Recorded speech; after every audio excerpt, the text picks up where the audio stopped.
By way of introduction, I'll just let you know that we have had a number of cats in our home and on our property. They've come and gone over the years. Actually, I guess I should say they come and disappear.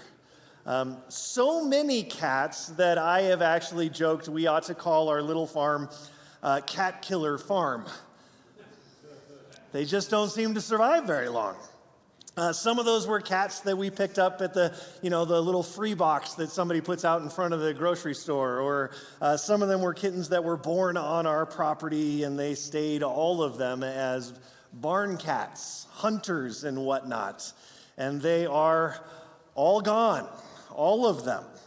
But the first cat that we actually bought when we moved over to Littleton shortly after we started here. And oh my goodness, that was 18 years ago. And his name was Bear. And he was a Maine Coon, and he was a pretty cool cat. But he was also expensive, and so we didn't let him outside. And so he didn't disappear. So he stayed inside. But Bear eventually did what all pets eventually do.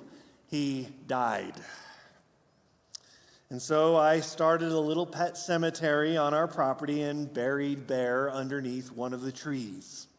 Now, we do have 2 cats who are still with us to this very day. They're still alive. We have learned our lesson, and we don't let them go outside where all the owls and coyotes and bobcats and mountain lions are. I suspect that those animals are not conducive to the health of cats, apparently.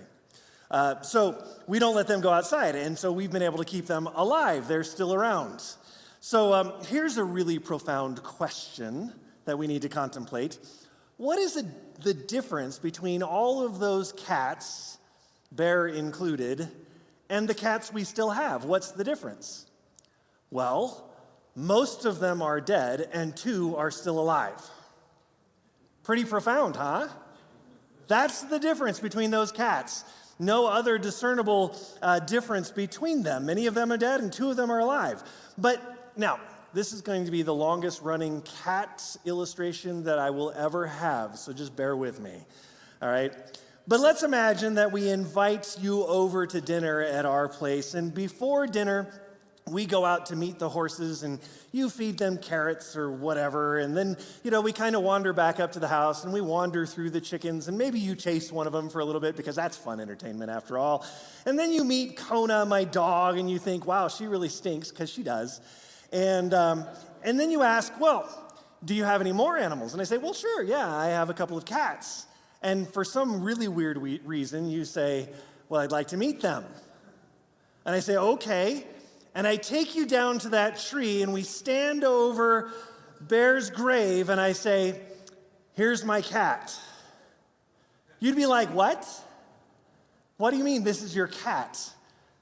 I said, well, this is my cat, Bear. He's right here. And you're like, no, I wanted to see live cats. And what if I said back to you, well, what's the difference? Now, that would be very odd, right? That would be very, very weird for you. But that's exactly what James is talking about in James chapter 2, verse 17. So also, faith by itself, if it does not have works, is dead. If something is dead, it doesn't do anything except decay. Just like Bear is. I haven't dug him up. I assume he is decaying. So you can point at it, just like I did in that illustration. You can say, I have Bear. I have a cat. And I do. He's under the ground. I have him. But to point to dead faith and say it's the same thing as alive faith is the same thing as pointing at a dead cat and saying, oh, it's the same as a live cat. What's the difference? So here's the question that we need to ask, that we need ultimately an answer to, and hopefully we'll provide that today. What does living faith even look like?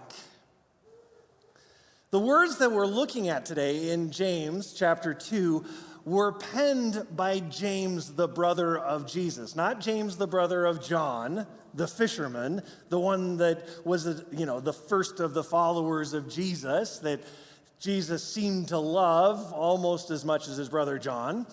This is James, the brother of Jesus, and he appears to have been far more reluctant disciple. How do we know that he was a far more reluctant disciple? Well, Mark chapter 3, we see, then he, Jesus, went home, and the crowd gathered again so that they could not even eat. And when his family heard it, they went out to seize him, for they were saying, he's out of his mind.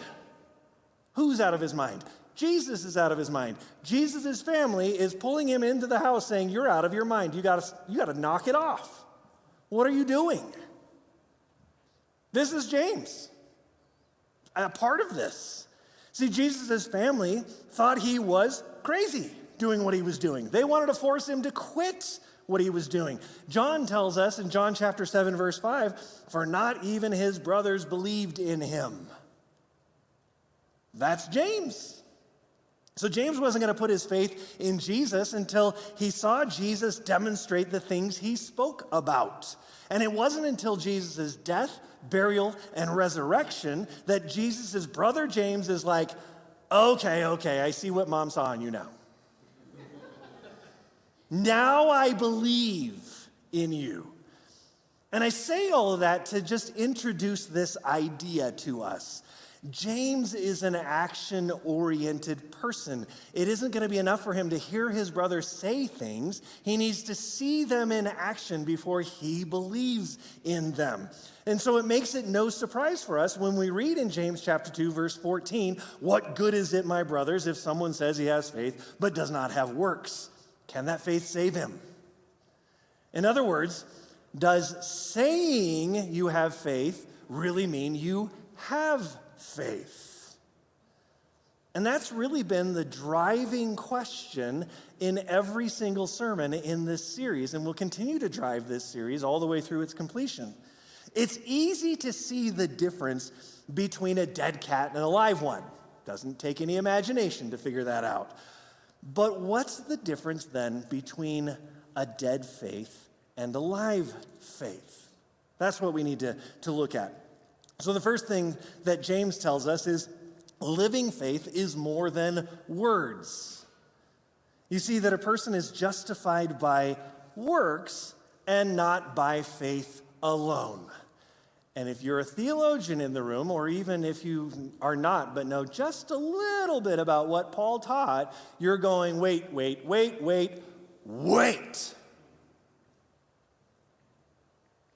I thought Paul said we were justified by faith alone. He did. He said that. In fact, he said that in Romans 3:28. Here's all the transparency for you. For we hold that one is justified by faith apart from works of the law. So how can then you see what James says and say these are not contradictory? They aren't at all. But they're saying the opposite thing. What do you mean they are not contradictory? I'm looking at them literally on the screen right now. Yeah, you are. Okay, good. This isn't a contradiction. Let me show you why. Because they're using the word in two different ways. And in fact, justified is actually used the way they're using it in its two different ways. Today, to this very day, we use them this way as well.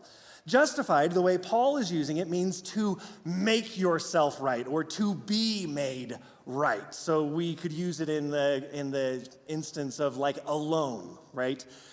You justify a loan. In other words, you pay it all the way back. And when the loan is completely repaid, then you are said to be justified in the loan, right? You're made whole with your creditor, right? That's something that is a physical position, a physical location between you and the creditor. Now, Paul says we can't be justified by any action. So that's the difference between the creditor and us, right? We have to pay back that loan. That's an action that we undertake. But in this case, Paul is saying this debt that you have is way too big and you can't be justified by your own actions. The only way that you can be justified, in that sense of the word justify, is to have faith in Jesus Christ and his work on the cross.